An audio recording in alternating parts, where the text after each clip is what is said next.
नमस्ते दोस्तों, आप सब लोगों का स्वागत है मेरे चैनल पे। आज हम जानेंगे टॉप 5 रॉबरीज इन इंडिया। आपने अब तक रॉबरी पर बनी एक से बढ़कर एक बॉलीवुड और हॉलीवुड फिल्में देखी होगी।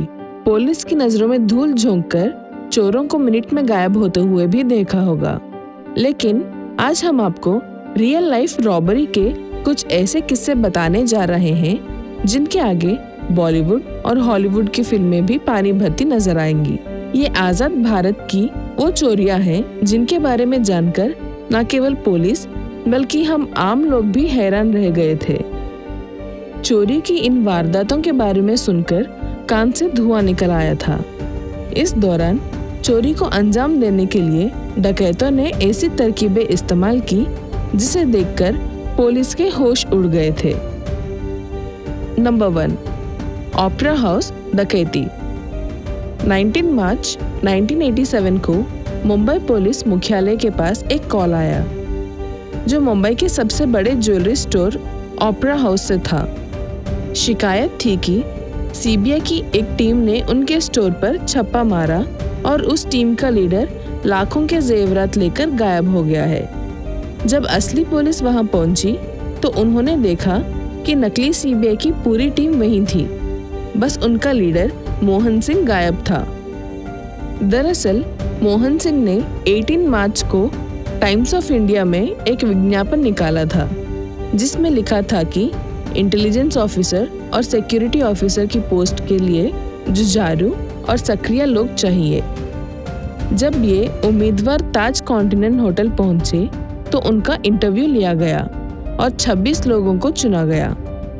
इन लोगों को आइडेंटिटी कार्ड दिए गए और एक बस में बैठाकर ओपेरा हाउस ले जाया गया। मोहन सिंह ने सोचा था, वही हुआ। ओपेरा हाउस के मालिक प्रताप जवेरी सीबीआई का नाम सुनकर इतना डर गए थे कि उन्होंने किसी प्रकार का विरोध नहीं किया। इसी बात का फायदा उठाकर मोहन सिंह लाखों के जेवरात लेकर वहां से रफू चक्कर हो गया। सबसे हैरान करने वाली बात यह है कि मोहन सिंह आज तक पकड़ा नहीं गया है। पुलिस के हिसाब से यह एक परफेक्ट क्राइम था। इस चोरी पर बॉलीवुड फिल्म स्पेशल 26 बन चुकी है। नंबर 2, केरल पंजाब एटीएम कांड। साल 2012 में केरल और पंजाब में एटीएम कांड सामने आया था। इस दौरान कुछ लोगों ने कई बैंकों से करोड़ों रुपए लूट लिए थे। आप जानते ही होंगे, एटीएम मशीन में एक ऐसा सिस्टम होता है जिसमें अगर आप 42 सेकंड में रुपए नहीं निकालते हैं तो पैसे मशीन के अंदर चले जाते हैं और रुपए आपके खाते में फिर से जमा हो जाते हैं। इन चोरों ने इसी तकनीक का फायदा उठाया। इस दौरान चोरों का गिरोह अलग अलग बैंकों के एटीएम में जाकर पैसे निकालने लगते हैं। एटीएम मशीन से पैसे बाहर आते ही ये लोग उसमें से कुछ पैसे रख लेते हैं और बाकी पैसे एटीएम के अंदर चले जाते हैं। अगर आपने एटीएम को 10,000 रुपए निकालने का आदेश दिया, जब रुपए बाहर आए तो आपने उसमें से 9,000 रुपए रख लिए और बाकी 1,000 रुपए एटीएम मशीन में वापस चले गए। बावजूद इसके आपके खाते में पूरे 10,000 रुपए ही वापस जमा हो जाएंगे। साल 2012 में पंजाब के एक गैंग ने इस तकनीक के जरिए केरल के फेडरल बैंक से 75 लाख रुपीस लूट लिए थे। जब बैंक को इस घपले की भनक पड़ी तो उन्होंने पुलिस को इसकी खबर दी। केरल और पंजाब की पुलिस ने इस मामले में 6 लोगों को गिरफ्तार किया, जिन्होंने ये कबूल किया है कि दूसरे बैंकों से भी उनके गिरोह ने कई लाखों रुपए का घपला किया था। इस गैंग ने केरल और पंजाब के अलग अलग बैंकों से करीब 2 करोड़ रुपए लूट लिए थे। इसके बाद NPCI national payments corporation of India ने तुरंत एक निर्देश जारी कर बैंकों को आदेश दिया कि वो नोट वापस जाने वाली सुविधा जल्द से जल्द बंद करें। RBI के अंतिम निर्देश के बाद इसे पूरे देश में लागू कर दिया गया। अब एटीएम मशीन में ये सुविधा बंद कर दी गई है। नंबर 3, नोटों से भरी ट्रेन बोगी में लूट।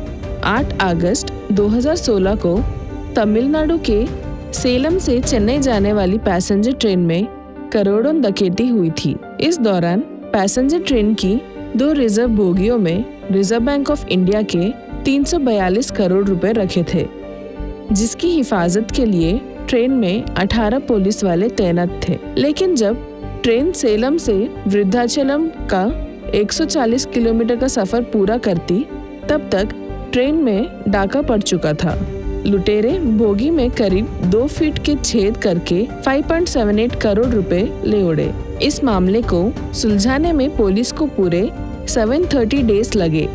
इस दौरान 2000 लोगों से पूछताछ की गई, लाखों कॉल डिटेल खंगाली गई और अंत में नासा से मदद ली गई। तब जाकर पता चला कि हिंदुस्तान की अब तक की सबसे बड़ी ट्रेन रॉबरी किसने की थी। नंबर 4, दिल्ली कैश वैन लूट।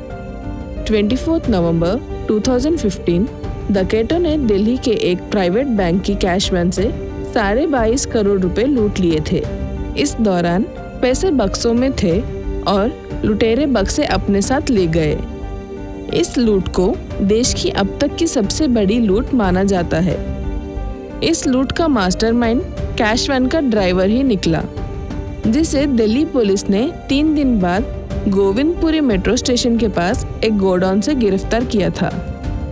इस दौरान पुलिस ने आरोपी से लगभग 22 करोड़ रुपए वसूल कर लिए थे। इसमें से ड्राइवर ने कुछ पैसों का इस्तेमाल कपड़े और एक घड़ी खरीदने के लिए किया था। नंबर 5, चेलम्बरा बैंक डकैती। 30 दिसंबर 2007 को केरल के मलप्पुरम जिले में चेलम्बरा बैंक डकैती का अपराध इतिहास की सबसे बड़ी और सनसनीखेज डकैतियों में से एक माना जाता है।